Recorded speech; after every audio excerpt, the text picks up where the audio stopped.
This is the Always Direct podcast, and we talk with movers and shakers of this world to learn about the ups and downs they went through to get where they are now.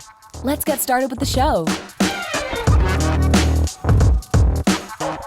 So hello, everyone, and thank you for watching the Always Direct podcast. My guest today is Sanjiv Razdan, and he's got an amazing story and tons of experience in many different areas of the restaurant and the hospitality space.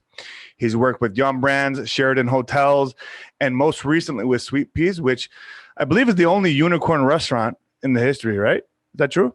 Well, it's certainly one of the most recent ones. I don't know if it's the only one. I think it is the only one. No, I don't think anybody's ever reached that quickly, at least. So I thank you for coming on the show. My pleasure, John. I appreciate it. Thank you for having me. Absolutely. So, are you working anywhere right now, or are you taking a little hiatus? I am running a nonprofit at the moment. It's called GLEAM Network. It's actually a great opportunity to give back to the industry that I come from. Our mission is to provide mentorship and leadership development to the underserved community within restaurants and food service. Wow. Is that your organization? Or are you on the board?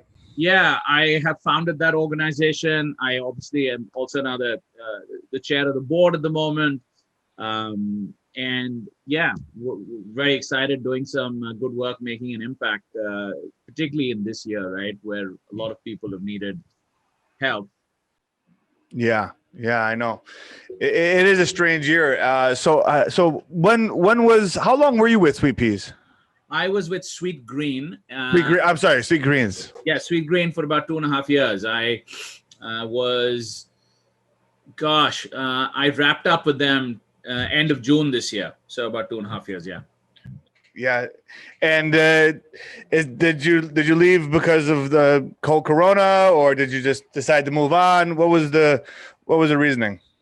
Yeah, no, I decided to move on. I had a fantastic run with them, great company, and like you said, unicorn driving crazy growth, and also one of the rare companies that made the transition from brick and mortar retail to more of a omni-channel digital food platform. But I felt it was time for me to go do something else, and I want to run my own company, and timing got in the way. I didn't anticipate COVID would be happening when I agreed with the founders of Sweetgreen to part ways and do something different. But yes, eventually I will go back to a different role whilst I still keep my nonprofit work going. Excellent. Well, I have doing a little research for this interview, and you have a very interesting, amazing history, and you're an inspiration to a lot of restaurateurs and people in the business, because you're coming from India, and here you are right now, CEO of one of the largest startups ever in the restaurant space. It's pretty impressive, and I just wanted to talk a little bit about your early days. You started off with Sheraton Hotels, if I'm not mistaken, correct? Correct. Well, first physics, and then you said, no, not for me, right? Exactly that. Yeah, I grew up in India, and my mom was a school teacher. Dad was an architect, worked for the Ministry of Defense. We would move every 3 years. That's the kind of life we were leading. But in middle class India at the time, you had to, go become a doctor or an engineer or, a professional of some kind. I don't think that's changed till now. No, that's not changed. And so, I trained at the sight of blood. So that's maybe I need to be an engineer, but I hated math, physics that turned to math eventually. And so that's why I knew that's not the career I wanted to do, and eventually landed up doing something so different. So why were you moving every 3 years? My dad was on a job that, he would get transferred. And so as a family, we'd pick up sticks and off we went. And so moving a lot forced you to adapt, and I heard you say this, but I'm just repeating it for the listeners on my channel. It forced you to constantly read the situation and adapt. Is that correct?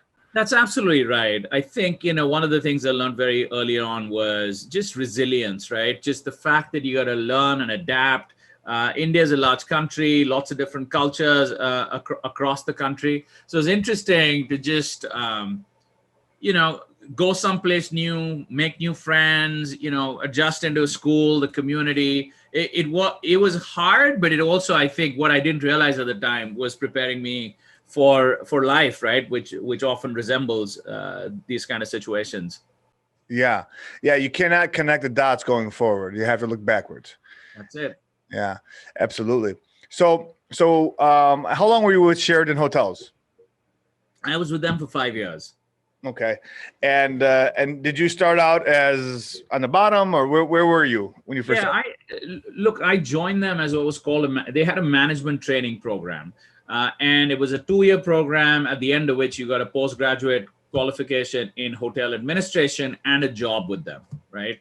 So during those 2 years, when you start, you're like sweeping the floors, making beds, cleaning the toilets, deveining shrimps for hours and hours, chopping onions and potatoes. Like you go through everything. And then over a period of 2 years, eventually you graduate as a manager. So that was a great time because you also really learn respect for all kinds of work, right? And just being in the trenches with other colleagues who help you out and teamwork. And I loved it. Yeah. I almost feel like it's a rite of passage. You have to do that. That's it. Otherwise, you'll never understand what they're going through. Particularly in the restaurant industry, right, which is so focused on people and it's all about the little touches and the detail. If you don't go through these rites of passage, it's so much more challenging because it's hard to just get it sitting at the top. Absolutely. And then from there, you went to Yum Brands, which is a huge company. At the time, you didn't know about it. I heard, from what I understand, you weren't familiar with Pizza Hut at the time, and 20 years you were with them. That's absolutely right. So the story goes, in those days, the company Yum Brands used to be actually called PepsiCo Restaurants. It was owned by Pepsi-Cola. They used to own a lot of restaurant brands back in those days, including Pizza Hut, KFC, Taco Bell, California Pizza Kitchen, and a few others. So the economy in India was opening up. Yum Brands was bringing in, or PepsiCo was bringing in their restaurant brands. So they offered me a job with Pizza Hut. I had never seen a Pizza Hut before, but they said, look, we're going to send you to the US to train for 6 months. It's PepsiCo. And I thought, if nothing else, I get a ticket to the US. It's Pepsi-Cola. How bad can it be? And so that's what then eventually led to a 20-year career with what became Yum Brands. Yeah. So where did you start out in that company? I want to hear, how old were you at this time? Gosh, I am kind of in my you don't have to be exact. About mid-20s, early to mid-20s, right? And I joined them as a restaurant general manager, and so that as part of a startup team. So we hardly were 5-6 employees in India at the time for the company. I joined as a restaurant manager. There are no restaurants, so we get sent off to Dallas, and I am in a little suburb of Dallas Fort Worth area, Dallas, Texas, training how to be, doing all things Pizza Hut, delivering pizzas, making pizzas, cleaning the store, again working, from all the way from the bottom, and in the front line. Yeah. No, it's very interesting. I don't think you know this about. I don't know if you know this about me or not. I don't know if you take a look at my profile, but I started a company called Papa Ray's Pizza Franchise, and I have I have 5 locations right now, and I franchised it, and I have 4 franchisees as of now, and I also have a direct mail marketing company which services franchises across the nation. But restaurant business, pizza business is very difficult, competitive business. Maybe back then it was always competitive, but it's even more competitive now. I find it very nice when you start a new brand in a whole new country. I mean, and now look at it. I mean, it's everywhere in India, if I'm not mistaken, isn't it? Everywhere, literally everywhere. So you were there from the ground up. I mean, from the moment it started there till 20 years later. How many stores were there at the time when you left? Yeah, by the time I left, there were over 300 stores. I was in India for 2 stints. So the first stint with Pizza Hut was 7 years. I started off as a restaurant manager. We built it ground up. By the time I left, we must have had, I don't know, 35, 40 restaurants in India. My role at that time had a geography across the Indian subcontinent. So we were managing, or I was managing restaurants across India, Sri Lanka, Pakistan, Mauritius. So this nice little geography there. And then over time, I was handling Pizza Hut and KFC operations for that region. And then, several years later, I went back, and now there's obviously more than 500, 600 restaurants there. Wow. That's amazing. That's probably a very proud time of your life, huh? Incredibly. And it's fascinating, right? Over one's career, you do so many different things, but I always have much fondness for every time I was in a small team startup, building something, from scratch that has so much more emotional meaning, and you remember the relationships and the impact you had, and I feel very proud. Yeah, it's like being in the trenches in the war, and then you never forget those people, never. Yep. Okay, excellent. And then it says on my notes here, I have that you traveled to up to about 30 countries in that time frame. And was that for training new franchises as they were opening up across the world? Yeah. Something like that. So one of my roles with Yum from India, in fact, I met my wife through that company. She used to work for KFC. We have 2 daughters, so they were born there at the time. And then we moved to a role based out of Dallas that I was referencing. So this is when we actually moved to Dallas as a family. That role was the international operations director role. And my job was essentially to travel around the world and do 2 things. One was the casual dining business for Pizza Hut, which a lot of people in the US may not know. Pizza Hut's international business is still a lot of full service casual dining. You sit down, there's a waiter or waitress that comes and takes your order. There's, a broad menu, wine and beer. So that concept had, even back when I was doing this role, had started to feel a bit tired. And Pizza Hut was trying to figure out how to add some oomph to it, right? Like get it revitalized. So one of my jobs was to work with a marketing colleague, travel the world, and write the playbook on how to revitalize casual dining for Pizza Hut. And my second task was to figure out how to make home delivery popular for Pizza Hut internationally. It was super popular even back then in the US. Internationally, for some reason, Pizza Hut just couldn't make it work. So that's what led me to about 30 different countries. I was traveling for about 3 years, almost nonstop, and visiting countries right from China and Japan in the East to Latin America, Europe, Canada, all over the place, really. Wow, that sounds very. And at this time, you didn't have any kids, right? We already had kids. They were very young. And so, You brought them with you, huh? Yeah. And they weren't traveling with me, obviously. Like my wife and the girls stayed at home. And they were very young. They were maybe, when I started this role, they were 2 and 4. So, yeah, it was tough because you miss out on your kids' milestones. And, you come back after a week or 2 weeks of travel. And, all of a sudden kids are shot up or some milestones have happened that you missed. They lost a tooth, they grew an inch, who knows? Yeah, exactly. That kind of stuff. All right, cool. And it's interesting because, and here you are now, you leave Yum Brands, and you end up coming to Kansas City to work with Applebee's, right? That's right. And then they get up, and it was just Kansas City for a little while, and then boom, they moved over to California. That's right. And you're still there right now. And we're still there right now. Yeah. So there was a lady called Julia Stewart, who was the CEO of Dine Brands. They own IHOP and Applebee's. She wanted to build a brand new leadership team at Applebee's and turn around that brand. It had been suffering for about 10 years. Transaction declines. They were challenged. So she offered me the role of Chief Operations Officer for Applebee's based out of Kansas City, which is where their home office was. Applebee's is a big brand. At the time, 4.5 billion US in system sales. They're all across every single state, 50 states, and about almost close to 2,000 restaurants at the time. So it was an exciting role for me. We moved to Kansas City.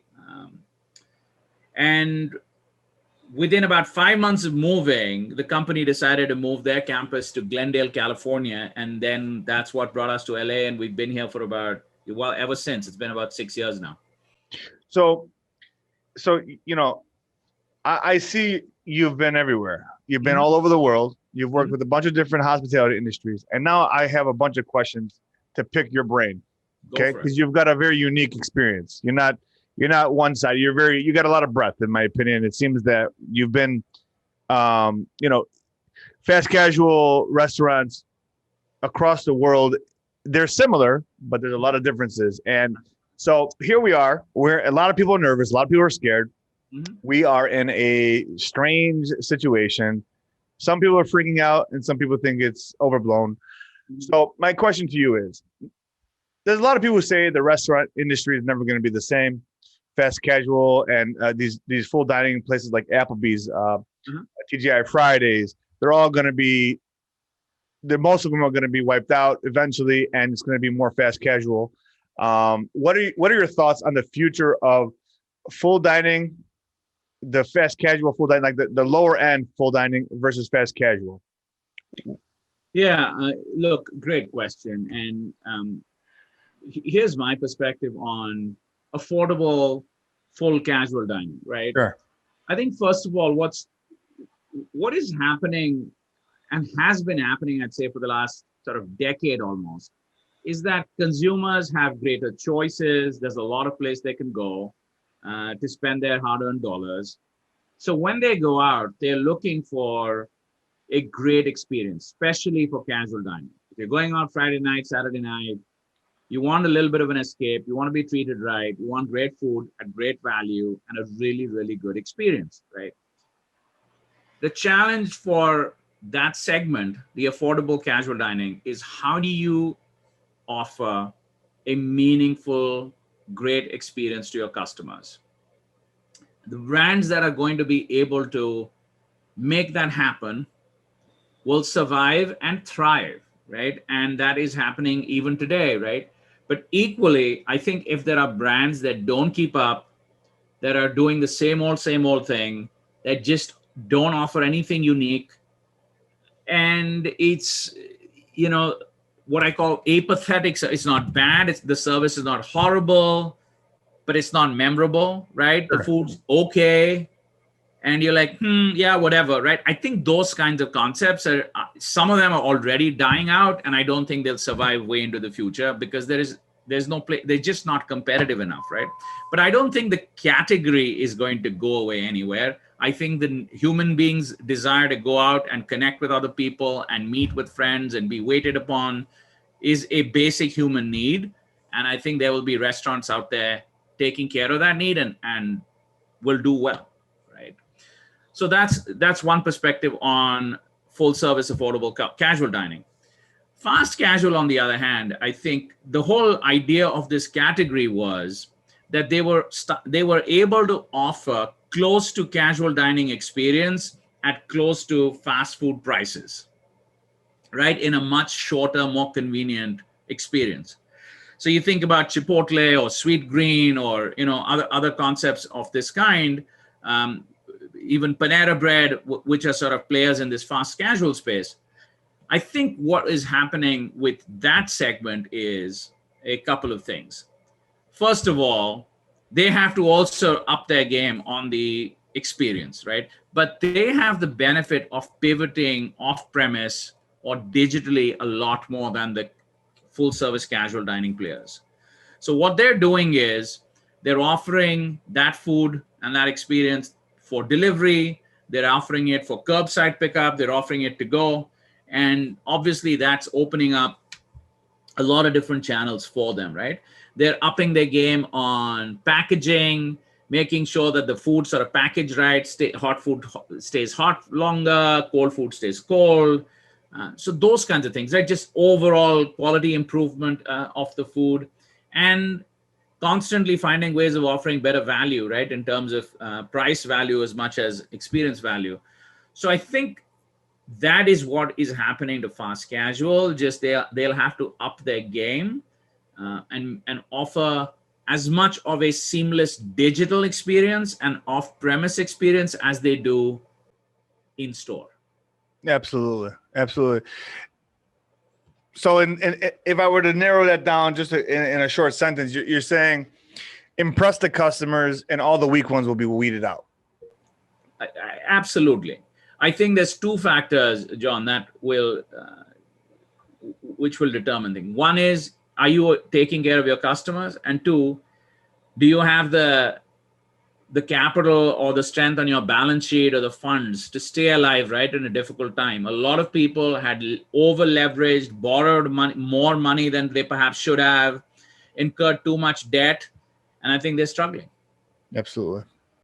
Absolutely. I agree with you. And I appreciate you giving me your opinion on that. So a couple of random questions. Do you, when you're from the age of 20 all the way until now, do you believe in mentorship? Do you have mentors till now? Or do you not, was that not part of your story? No, I mean, absolutely. I mean, mentors have always been part of my life. The only way that I got from where I was to where I am today, I'm incredibly grateful for so many mentors along the way.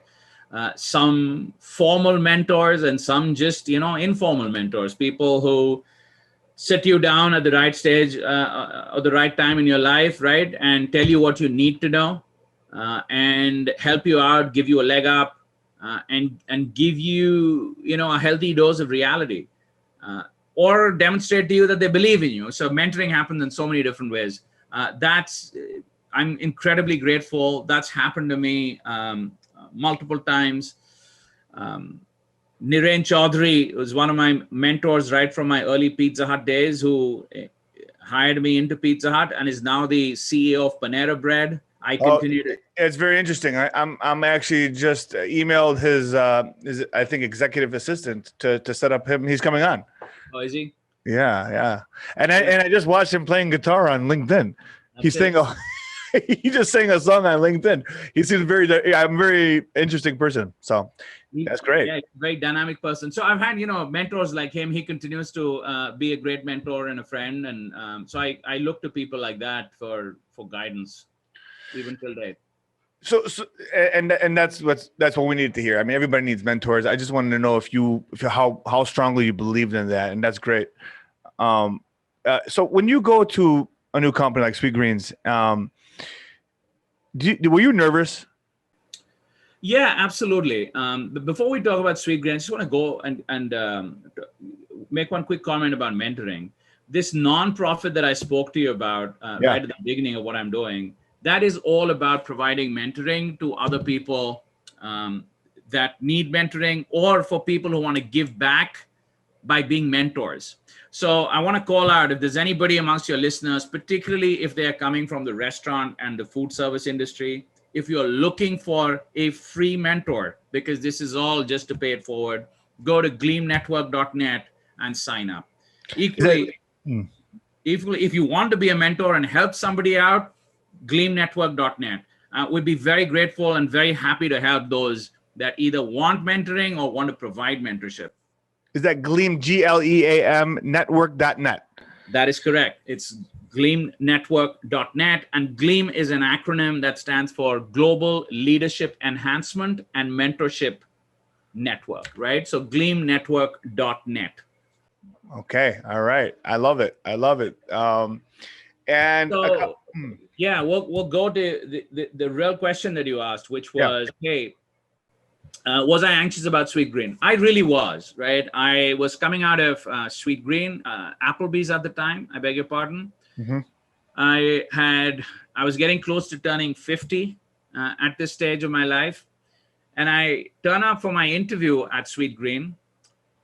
And I used to have the corner office in Applebee's, and it's this sort of very wonderful corporate office and location, and so on and so forth. And I turn up and take the elevator up to what's known as the Sweetgreen Treehouse, and here we are in the middle of a kitchen, right? There's dogs running everywhere. people sitting in this open plan office on these long benches. And it looked like I was everyone's grandfather because everyone was like about 20 years younger than I was, if not more, right? There's no reception. There's no sort of person sitting there to welcome. It was just like, whoa, what is this planet, right?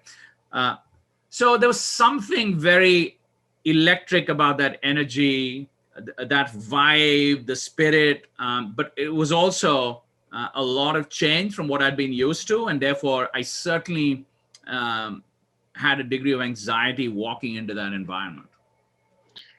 And so so I can see how that you're coming from a very structured Yum Brands, you're coming from Applebee's, big money behind it. Suddenly you walk into this startup by two young, I mean, they're in their 20s when they started, if I'm not mistaken. Yeah, they were literally still in college. The three co-founders, they went to Georgetown together and founded Sweetgreen, right? And when I joined them, they were still 30. So not that old at all. So you seem like the kind of guy who when you approach uncomfortable situations, you don't shy away from it. You push yourself into it because it creates growth, I'm assuming. That's exactly right. I think in life, at least for me, every time you put yourself, I put myself in a position of discomfort and change, right?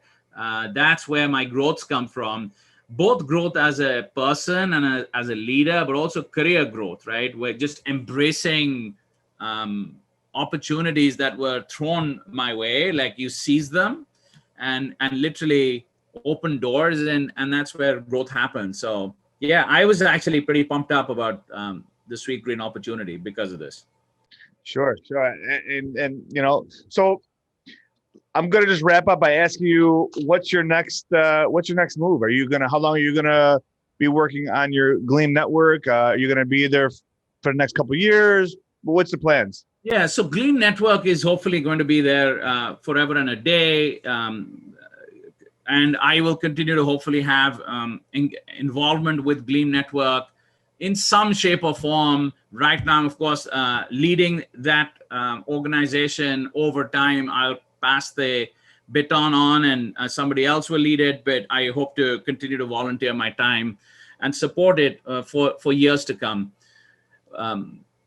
What I'm looking for next is a CEO role for a medium-sized consumer brands or a food service brand company, probably in the private equity backed quick service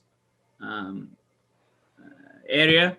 And those are the kinds of opportunities that I've been chasing at the moment. I'm having some interesting conversations. We'll see where life takes us. But in all likelihood, whatever I do next is probably going to be happening early next year.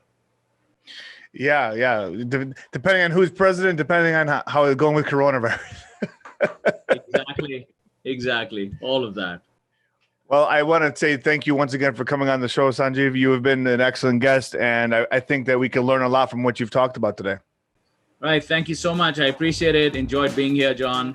Thank you for having me. Thanks for listening to the Always Direct podcast. We'll see you again next time, and be sure to click subscribe to get future episodes.